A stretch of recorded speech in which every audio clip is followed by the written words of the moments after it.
Mr. Ravi Krishnamoorthi, Group President, Strategic Initiatives, Rosmerta Technologies Limited. I now request Mr. Naman Jain to kindly take over. Thank you. So I will first ask one question, a common question to all the panelists. I would request you to be brief in the first round, and then later we'll give more time to each panelist. So the common question for everyone is, if you had to identify one technology that will fundamentally change EV industry over next 5 years, what would it be and why? Maybe we can start with Ravi here. Thank you. Thanks for inviting me to the panel. If I had to, first of all, that's a very thought-breaking question. Thank you. I was asked this question, not to me, but to somebody else a few years back, and I don't think the answer has changed. It is actually, I would probably say, if I have to pick at least one, it's a software-defined vehicle which is going to really create a big impact when it comes to not just electric vehicle, any vehicle that is going on Indian roads. If you look at what's been happening and what's going to happen in the next 5 years or so, increasing differentiation is going to happen because of the value addition that you are able to provide on the functionalities of a moving vehicle over the air while the vehicle is actually functional. And that can happen only if you have a vehicle which is very adept in having over the air, in able to actually create updates, increased value added services. And that can happen only if you have an architecture which is basically defined by software, defined by the information flow that can happen between the vehicle and the central nodal system. So, and the change is going to be very enormous, right? Today, if you really look at it, there are already 20 million electric vehicles already in the world. 1 in every 4 vehicles today is an electric vehicle. So they are connected electronically, very agile, very active, and can do multiple things which we could not even imagine a normal ICE could do 3 years back even, right? So for me, a software-defined vehicle is probably going to be the game changer. And I would probably like to quickly wrap it up by saying we have spent decades in making our vehicles stronger. But I think the next decade is going to be, it's all going to be about how we are going to make our vehicles smarter, more intelligent. Thank you. So, software-defined vehicles, in short, that's the nice. For Ravi, as mobility becomes increasingly digital, how can technology platforms connect vehicles, infrastructure, user, and services to create a more intelligent mobility ecosystem? So it's already happening, right? If you really look at what is happening in India, we already have Vahan, we already have Sarathi. Every OEM has got their own respective databases with respect to vehicle behavior, with respect to vehicle specifications. We've got insurance companies that already have data which is very specific to their own vehicles that are getting purchased. So I don't think creating data or not having data is the problem at all. I think what is more important is the fragmentation that we have in India when it comes to connecting these data, and which is what I call the platform methodology. Now, imagine a situation where I want to go and sell a 5-year-old car today, right? A real life scenario. You go to a dealer, you give the car and say, use this as a deposit, and I'm going to pick up a new car. It should be a very simple process. But the dealer has to go back, check on one system whether the vehicle is right, check on another system whether the vehicle is not stolen, check to find out my identity, whether I have the right identity, check to look at whether my driving license is right or not, and these are not, and whether the insurance is right or not. Are there challans sitting on it? Are there any dues on FASTag? So these are all multiple multiple data sets that get created for a single vehicle. So what I would probably say that what we in India we need, like we all have now a single digital identity called Aadhaar. I think we should have something called an Aadhaar for the car. we might actually call it as a registration certificate, but it should be the one that should be driving that whole digital journey and digital identification of that particular vehicle. The day you get that identification done, I think the whole platform for creating an for e-mobility kind of a platform automatically comes into place. If you look at what is happening internationally, I've had opportunity of working abroad quite a few years across multiple countries. If you look at Singapore in total has approximately about 1 million vehicles or so. By September 2025, they had about 750,000 vehicles or so already on their one motoring platform. What is this one motoring platform? Exactly what I said. Everything that happens on the platform, and there is zero government intervention. Government gave the frameworks, government gave the policies, government set up the APIs that is needed, government gave the data sets that's needed. The platform is owned by the government in Singapore. It's a small country, we can do that. Take the UAE example for that matter. I sell a car in UAE. Can we imagine? There is zero manual intervention. I need not step out of my workstation to sell a car. I need not step out of my workstation to buy a car, unless and until, of course, you want to go test drive, blah, blah, blah, all the kind of stuff. Yes, I understand, you will have to do it. But outside of this, there is no need for somebody who is certain about what he or she wants to sell or he or she wants to buy to even step out of their house to actually do that transaction. I personally have experienced it, right? And I was surprised. Everything is digital, everything is platform oriented, insurance gets checked, RTA challan gets checked in UAE. The buyer actually gives a price. The price actually goes to the RTA server. It gets signed off digitally again. The money gets transferred. The buyer gives an okay. The buyer does not even give an okay. The bank gives an okay. Yes, the money is received on the bank account. Everything is connected. DVLA in UK took a slightly different route.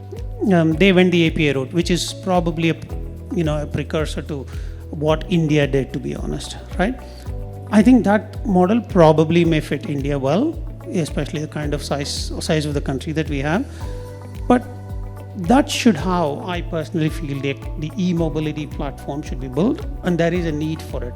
I don't think the government needs to build that whole ecosystem, to be honest, but it should definitely put the processes in place, create the right guardrails, and it should allow private sector enterprises to actually do that. That's actually a very, very interesting take. So, what is actually stopping us from doing this today? I mean, what do you think are the next steps for us to actually achieve? No, I think I think it's just a pace of change, right? There are steps that are already happening to that level, right? 5 years back, Vahan was separate, Sarathi was separate. Now they're integrated, right? So I think it is just a matter of time and maturity when it comes to how we want to engage and how we want to become very citizen-centric from a government policy perspective that is going to change the way that we would be engaging with vehicles, we'd be engaging with vehicle owners, we'd be engaging with vehicle drivers.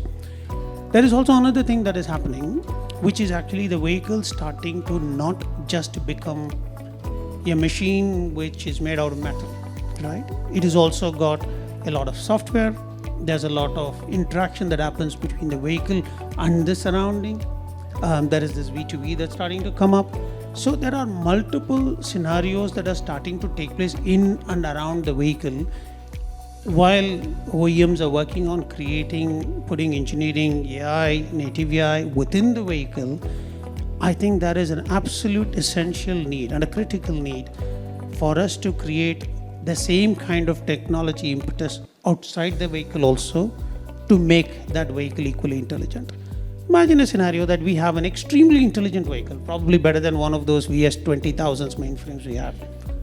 But then it goes and crosses a pedestrian crossing, or a pedestrian crossing which does not predict that the vehicle is coming and there is a child crossing it. Or, for that matter, the vehicle even stops. What if it is a child and he or she does not cross the pedestrian crossing, right? That is what I think it becomes that much more intelligent to see how we can predict, adapt, and be cognitive in our approach towards creating an intelligent mobility ecosystem. The intelligent mobility ecosystem is not just about a car. not just about a vehicle. It is about creating a platform and an ecosystem on everything that the vehicle interacts with. That's my view. Very interesting. I think that was. So, Ravi, with millions of connected vehicles expected on Indian roads, how can the industry build digital platform that are scalable, secure, and capable of supporting the wider mobility ecosystem? So, yeah, you already. Yeah, I think part of it has already been answered here, but I think you've added one particular word to it called the security and scalability. Let me just give you a few data points. I've just noted down a few data points here. We have about 25 crore active Indian vehicles today, out of which about 1.2 crores are connected. The global active connected car base is about 338 million as of 2025. And it is expected to reach approximately about 600 million by 2030. The beauty is not that. The beauty is India would reach from 1.2 crores to approximately 3.5 to 4 crores in the same time. The world is growing at about 60% per annum. India's connected ecosystem is growing at 300% per annum. That's the challenge. That's the scale. Imagine, add to this the V2V mandatory policy that has come up recently. The amount of data that each one of these vehicles is going to throw up, the telemetry we are going to get, the edge devices that's going to throw up data. Think about what it really means. Each of these vehicles are going to talk to each other. They're going to say, would you want to come for a cup of coffee? Right?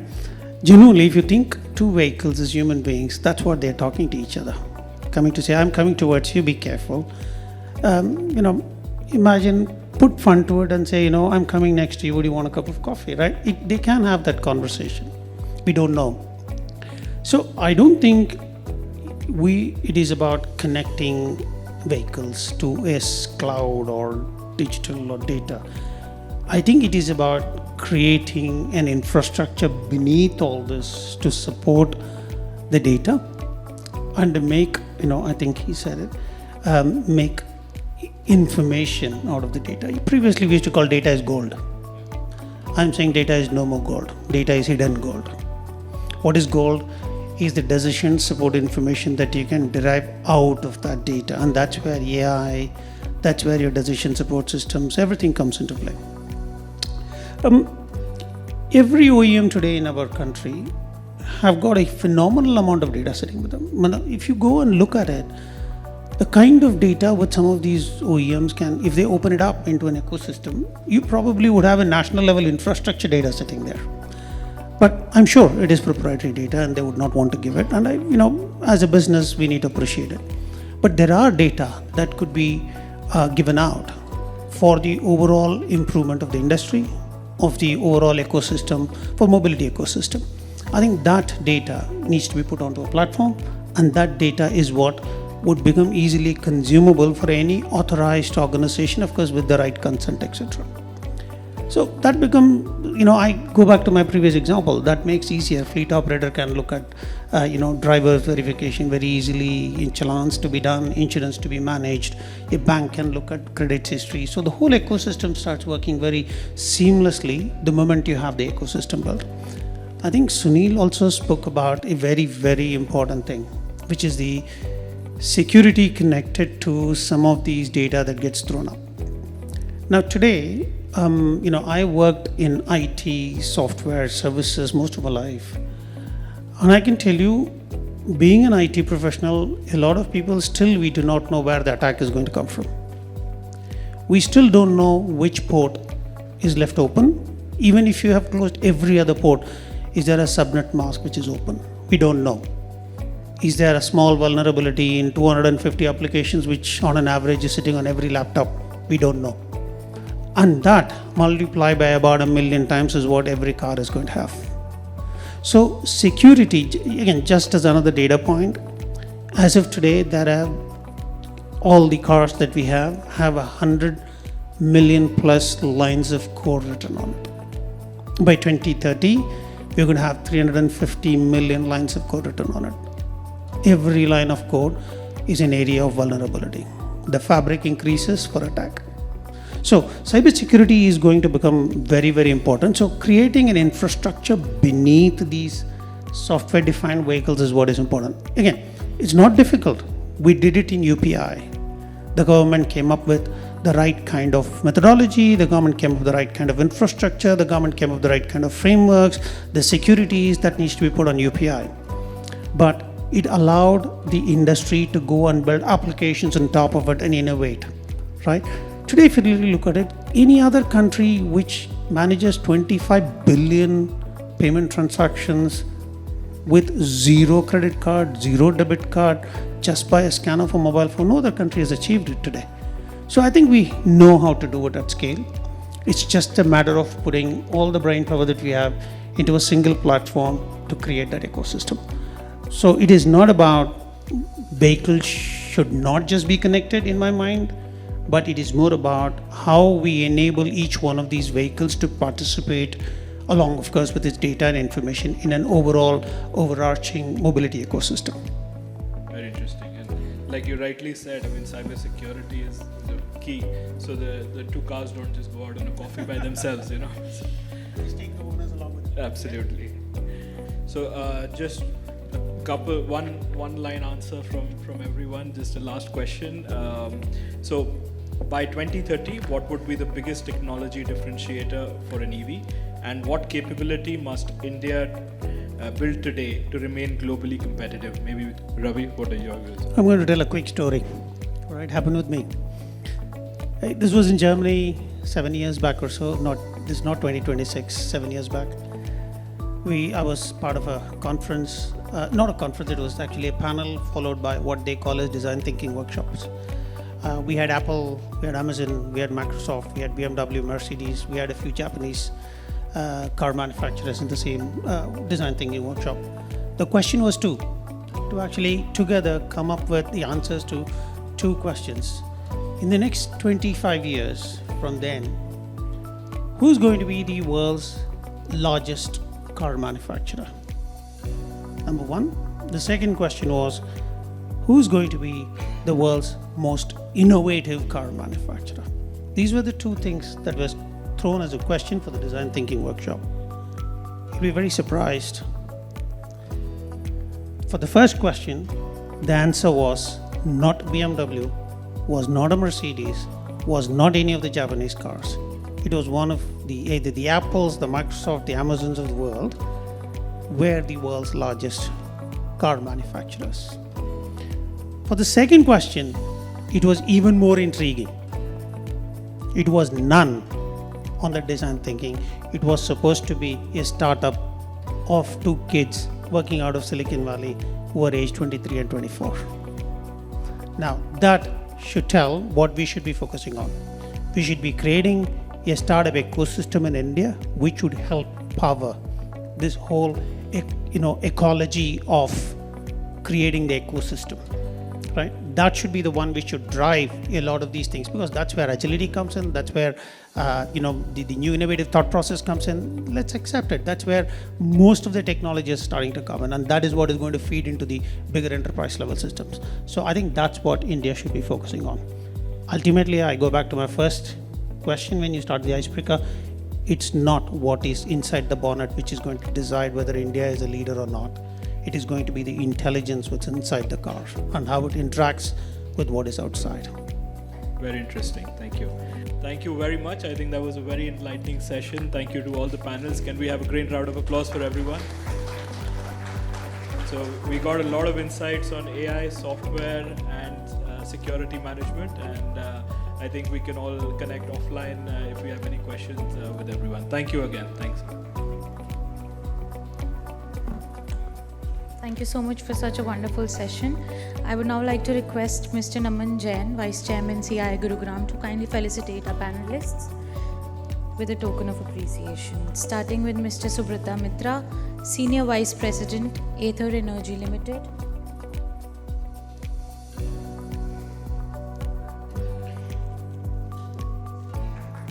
Mr. Sunil Kumar SK, Senior Vice President, iTriangle Infotech Private Limited.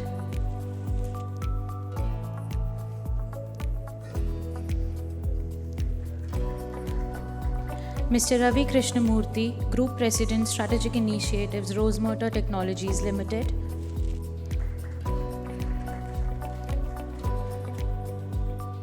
To Mr. Faiz Ahmed, Chief Operating Officer, Hinduja Tech Limited.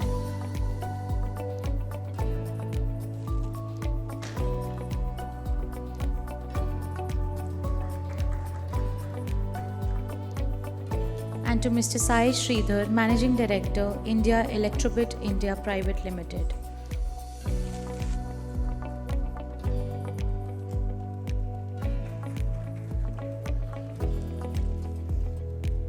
I would now like to request Mr. Ravi Krishnamoorthi to kindly felicitate Mr. Naman Jain with a token of appreciation.